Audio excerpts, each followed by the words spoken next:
आप जेल से निकले, आप घर क्यों नहीं गए पहले? क्योंकि हमको पता है हमारी आवाज दबा दी जाएगी। उनपे सच्चा केस है, हम पे झूठा केस है। हमको झूठा केस में एफआईआर होने के 4 घंटा के भीतर अरेस्ट करके जेल भेज दिया गया और उनपे सही केस होने के बावजूद प्रशासन उसको गिरफ्तार नहीं कर सका। खान सर पर हत्या की साजिश, खान सर और रोशन सर के बीच टीचर वॉर शुरू हो गया है। रोशन आनंद प्रिंस यादव की हत्या की गई है। हम अपने आप को सर जवाब नहीं दे पा रहे हैं सर। जो भाई मेरे लिए हमेशा खड़ा रहता था उसको हमने खो दिया है। हमको सर विश्वास नहीं होता है सर कि वो मर गया है। सच पूछिए तो सर हमारा ना माइंड ना हर्ट कोई भी इस बात को एक्सेप्ट करने के लिए सर तैयार ही नहीं है कि प्रिंस मर गया है। आंसू जो होता है ना सर, आंसू सर मेरा सूख गया है सर। माता पिताजी स्वीकार कर पा रहे हैं? सर जब हम जेल से बाहर निकले तो मेरे दिमाग में पहला चीज यही आया कि हम किस मुंह से अपने माँ बाप को अपना चेहरा दिखाएंगे। मम्मी पापा का सर याद आता है तो सर एक ही सवाल मन में उठता है कि उसको क्या जवाब दें, क्या मुंह दिखाएं। जिस मम्मी पापा हम पे भरोसा करके भाई को मुंह तक दिखाने के लायक नहीं है सर।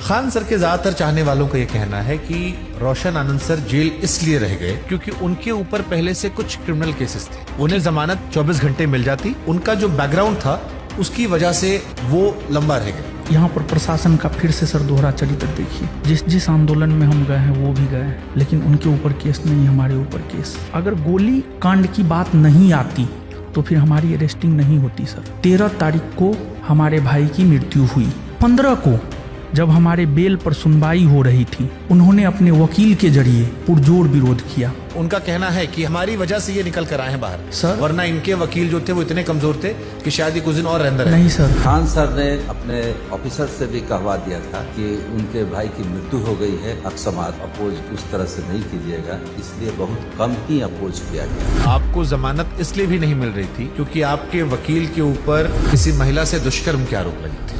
आप खान सर को दोषी क्यों मानते हैं इस घटना के लिए? 2 जून को अगर वो मीडिया में आकर के ये स्टेटमेंट नहीं देते कि गोली चला है तो हमारा भाई पटना में ही रहता। पूरी तरह से इतनी गोली चलाने लगे 10 मिनट में 8-10 राउंड तो हम देखे हैं यहाँ पे। नेपाल जो पुलिस है उसने अभी भी उनके 4-5 दोस्त जो थे उनको शायद हिरासत में रखा है। यहाँ दोबारा पोस्टमार्टम नहीं हुआ। किसी ने कहा आंख के ऊपर चोट का निशान था, दूसरा अधिक शराब पीने की वजह से जिक्र हो रहा था। सर मेरा भाई था, हमारे साथ रहता था, हमको पता है शराब नहीं पीता था सर।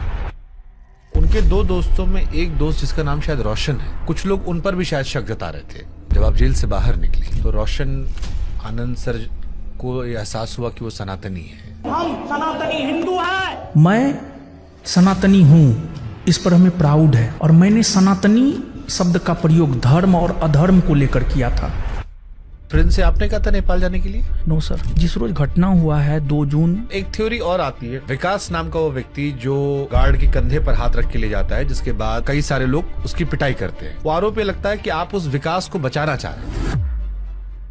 वो कह रहे हैं कि पहली गोलियां आपकी तरफ चलाई गई थी जिसका वीडियो नहीं आया। ये सर गलत है, प्रशासन उसके तरफ था। ये तो पुलिस ने कहा गोली नहीं चलाई गई। फायरिंग करता हुआ कोई अब तक नहीं दिखा है इसमें। तो फिर आप क्यों कहते हो कि पुलिस उनका साथ दे रही है? गोली तो सर चलाया गया है। पहले आपने भी शायद कहा था गोली नहीं चलाई गई। हमारी तरफ से गोली नहीं चला है। फैजल खान ने अपने गार्ड को कहा गोली चलाओ, मर्डर हो जाए, जो हो जाए हम देख लेंगे। क्या वो इतने बेवकूफ होंगे कि मतलब वो हत्या जैसी चीज करवा के अपने आप को जीवन में फंसाना चाहेंगे? झूठा केस में हमको जेल में डलवा दिया ना। हम जेल में नहीं होते, हमारा भाई आज हमारे साथ होता। हमको डर है, वो हमको भी सर मरवा सकता है सर। आप डरते हैं खान सर से? जेल जाकर आत्ममंथन तो किया होगा ना कुछ आपने भी? कोई अपना नहीं है, सच में कोई अपना नहीं है सर। यही सच है सर। रणभूमि आपका है, लड़ना आपको पड़ेगा, कष्ट सर आपको सहना पड़ेगा। कहीं लगता है कि ये बहुत छोटा विवाद था, इतना बड़ा क्यों बन गया? इस बात का अफसोस है आपको? कहीं हमको अपने करियर को लेकर के इतना बड़ा कीमत चुकाना पड़ेगा। अगर हमें एहसास भी होता तो मैं इस लाइन में ही सर नहीं आता। हमने तो सब कुछ सर खो दिया है।